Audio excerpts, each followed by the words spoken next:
Good morning, friends. I will continue this yesterday's lecture about the importance of sketching. So, you see here some of the slides. Then the last lecture I left you here saying how important it is for us to go ahead with the sketching. One of them is I showed you very nice example of a well known coffee percolator, and as part of this, other than the obvious allegorical representation that you have a spout and then you have a spill tray and then there is a anti-skid grooves, all the ideas are conveyed in this, and then we place the cup underneath, and then you see it is probably a small extension mechanism. Maybe if we want it, depending on the habit of the users can increase the spout. Normally spout will be low and then you have a cup like this. Imagine they have a mug, it will touch. So, to prevent it, then the spout can be pulled out a little, and then at the bottom there is also an arrangement here to show you how the, in case you keep a saucer should not spread out. So, you have a saucer mechanism here, and now at the bottom here if you see, even the principle of how water comes out is explained. You will only, if you are a little perceptive person, probably you will see that pressure release valve, emergency pressure release valve. So, here they have given saying it is a steam vent, then you have a coffee hopper, then you have a deck where the brewing takes place, and from there demitasse means a half a cup will come out. Espresso and some of these strong coffees generally people have with in a small measure. Continuing with this, somehow sketching is creativity, you cannot get out of it. So, I suggest go to the creatingminds.org, the current this thing, only this morning I have checked it, and then you will notice that a very large number of things like art streaming, assumption busting, so many of these things are listed here. You can go back, try checking on the things here. One example I can talk to you is something called scamper. Scamper is nothing but how did you substitute, how do you combine, how do you have alternate use for it, how do you reverse something, how do you make things like this. And then all of us are very familiar with this thinking hats, and we are talking about creating a visual story to explore or explain. Long ago we all worked peacefully with coins, but coins have a little problem here. Only this morning I was explaining somebody. You see here I have two coins. See,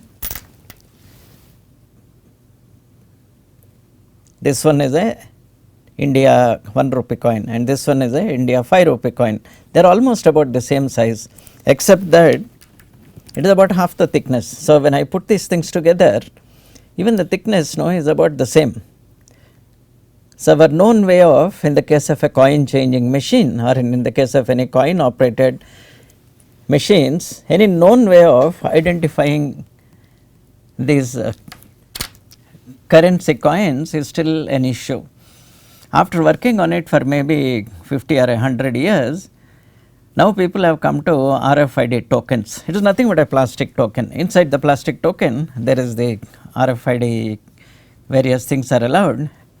Wherever you want to have things dispensed, or in experience I just had yesterday, if you want to take the metro, you buy one of those tokens. And you can buy them in maybe with your friends, or maybe you can have it in multi-stage, and then as you enter the turnstile, you just introduce the token. The turnstile opens, you go to the other side, take your metro, and depending on the type of coding on the device, you can have multiple entries. You can come out in the next station, get back again after your thing. Maybe you can come back, or it can be just one use thing. And then what about those tokens which are lost? Suppose I took it and I forgot where I lost it. It will automatically get invalid after some time.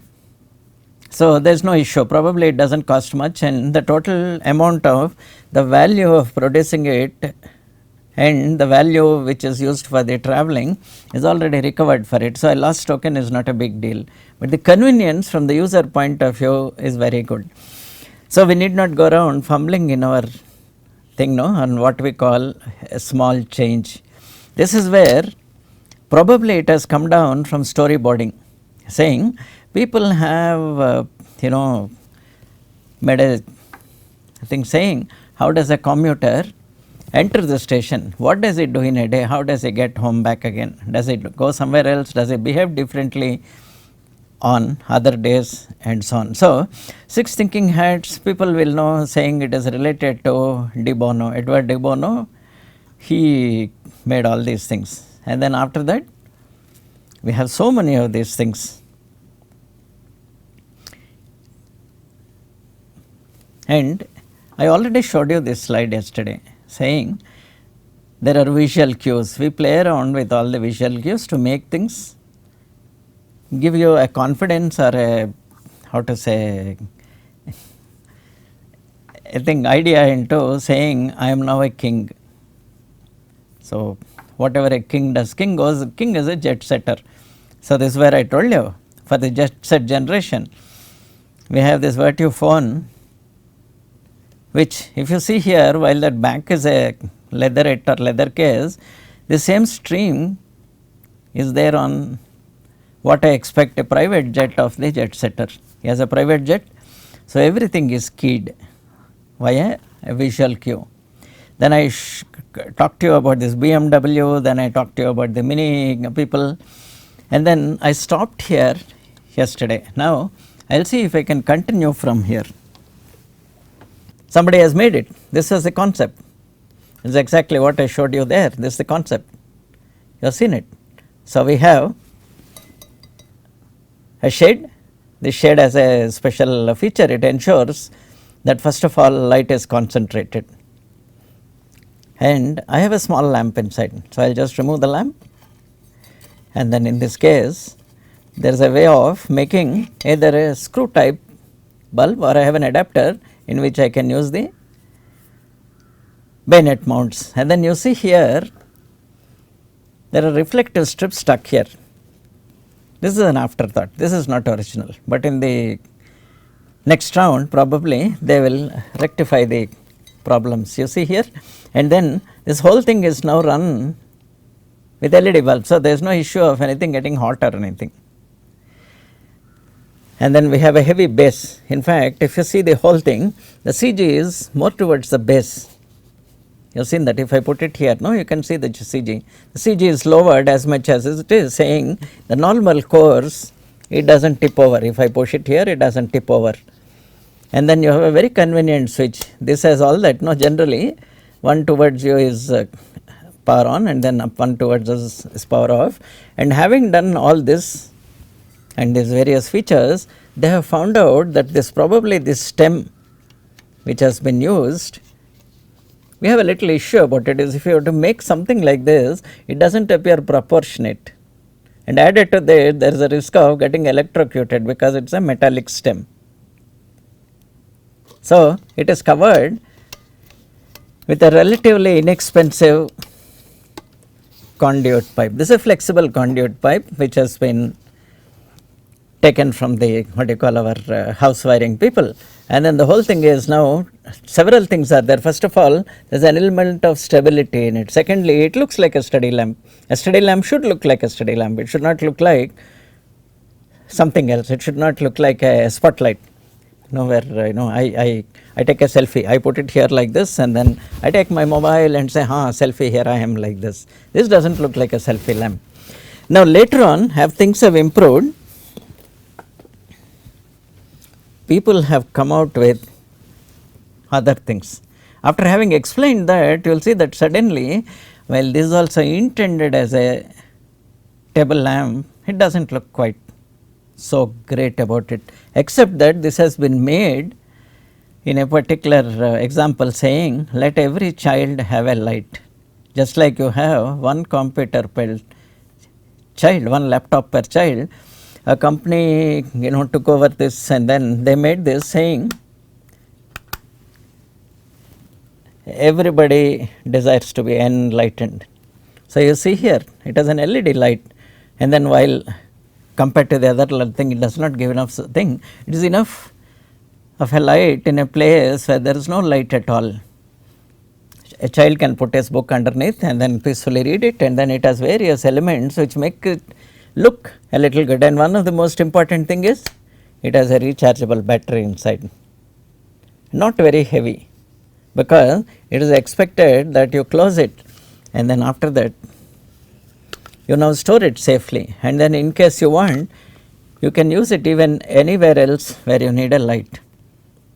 Smart, that I feel is smart, and the whole thing does not cost anything at all because there are simple cells inside. Then we have this ubiquitous old charger socket. This has been taken from the first mobiles, which probably had a 6 volts charging 5 mm 6 volts charging pin. That has become universal, most mobiles take it, and then they have made a separate provision also. In the rare case, in case you do not are able to charge it from the mains, they have also supplied a solar panel with it. It is a small panel, you can put it outside. Unlike the other portable devices, you still need a wire, and that itself actually could be a battery pack. You connect it to this and so on. So, we have a product now which is much more useful, industrially produced and with acceptable aesthetics, while it is not as good as that.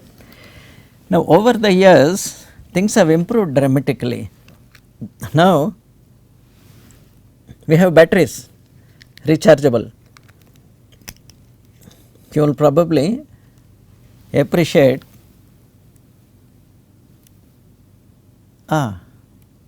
we have the lithium ion 3.7 volts, 2300 milliampere hour, beautiful cells that are available. The advantage of this lithium cells are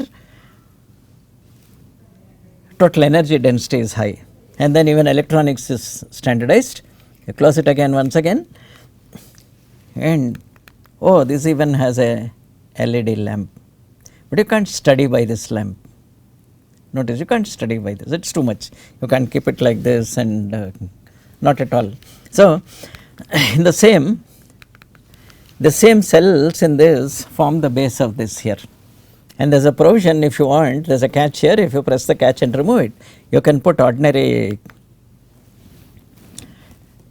dry cells, that is usually we get the zinc chloride or zinc carbon cells and then put them inside. Otherwise, even alkaline cells can be put inside, and you have a product here which is multi-purpose. This is also a product, but this original intention was not to make it as a reading lamp. We have the ubiquitous USB large socket here. So, you can plug in any cable and that cable can charge your mobile. Okay. Then we have the other equally good, 1 minute. On the other side you have this same USB micro cable here. This micro USB cable is used for charging it using your normal charger, and then you store all the energy and then take it out of here. Good, somehow I feel happy. Now, this whole thing can probably eventually will get integrated into this. When it gets integrated into this, it will be a tabletop device. Then you can have a solar panel outside, we shall keep charging it, and you see approximately this volume is approximately twice as much as this. So, I can have one here, 2 plus 2 4. So, I can have a 4 cell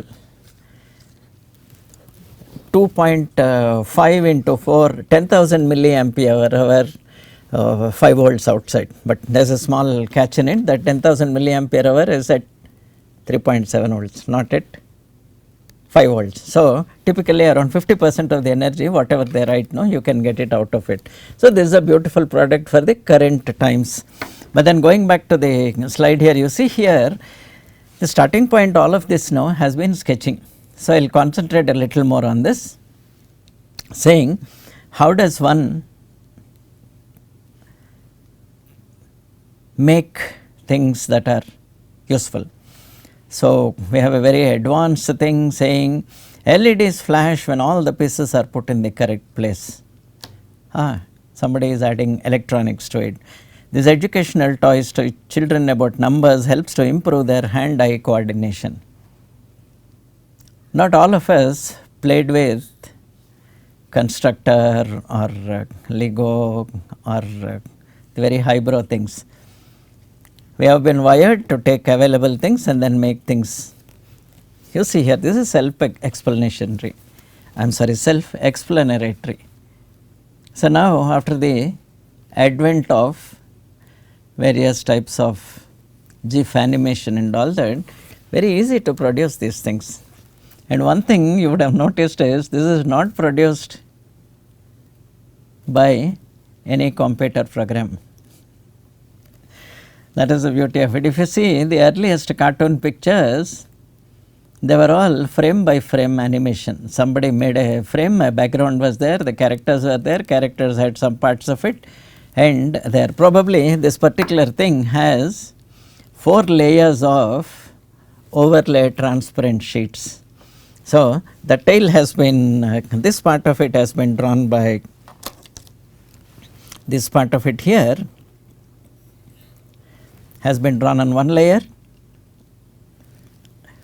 this part of it has been drawn on another layer, and then you have a cap on another layer, then you have a body. It is easy, the moment you have this concept, it is easy for us to pass it downstream.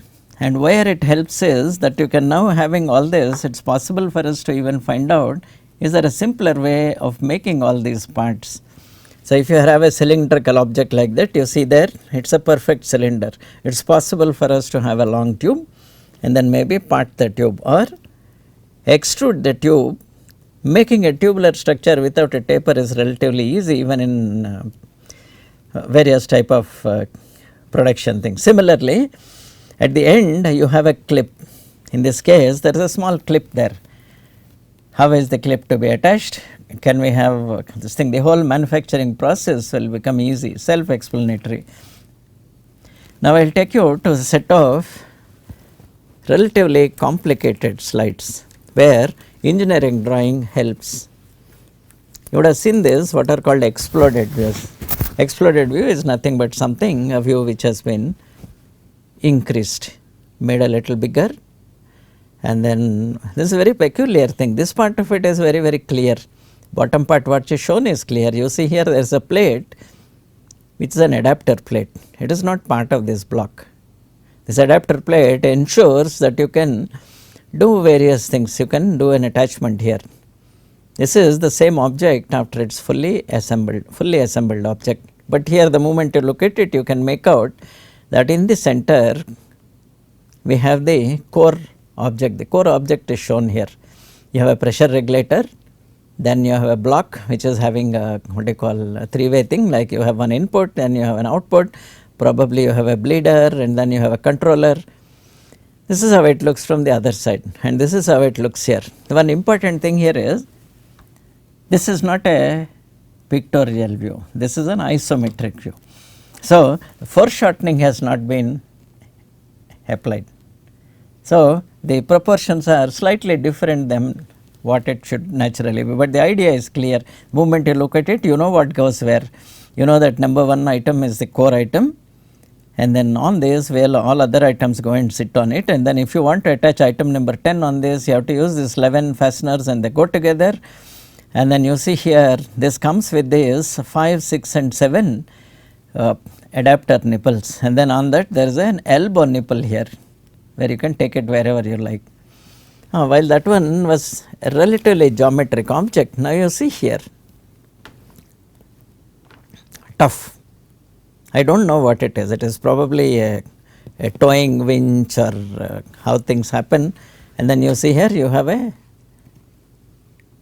wire rope here, and then clearly it explains how this device goes inside and locks the whole thing here.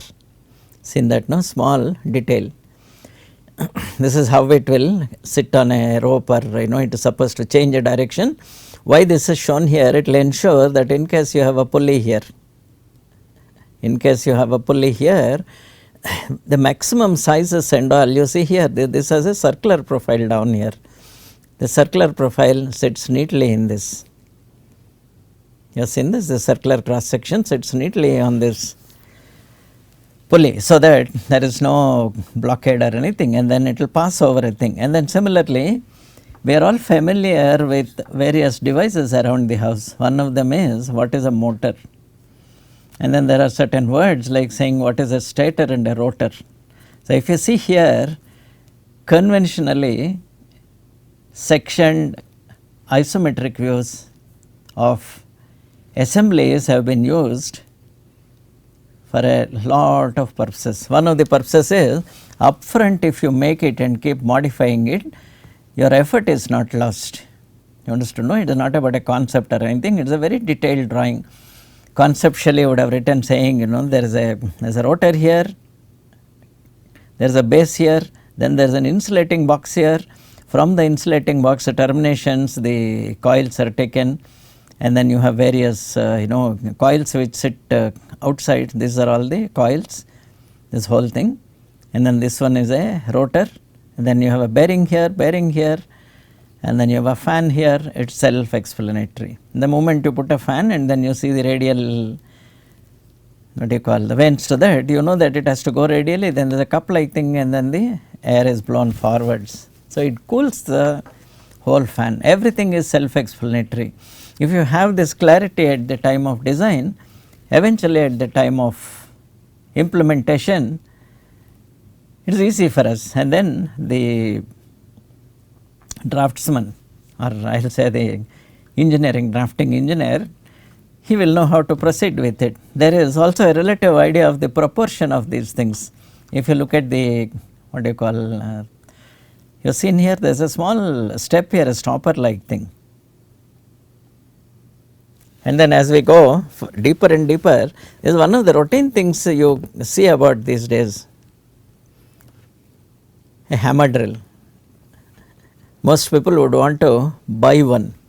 Obviously they are very inexpensive, things which make more sound than impact, and then there is something which really create an impact and make sure and the worker's life is easy. By just looking at it and the way they have differentially colored the whole thing, you see this is not a cutaway view. The previous one I showed you is a cutaway view. It is not a cutaway view. The outside shell has been made into just a line drawing.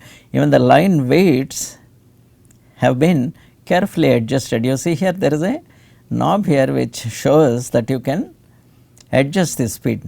You see here, if you see this particular viewer slide, this is not a cutaway view like the previous slide. This one is a cutaway view. It has some reasons why they make a cutaway view, and then the details of the cutoff section also are important. In this case, they are not showing you the stator part and the stator windings and all, because they are not very useful at this point. Only thing that is shown here is, you see here that there are brushes, and then there is a commutation device here.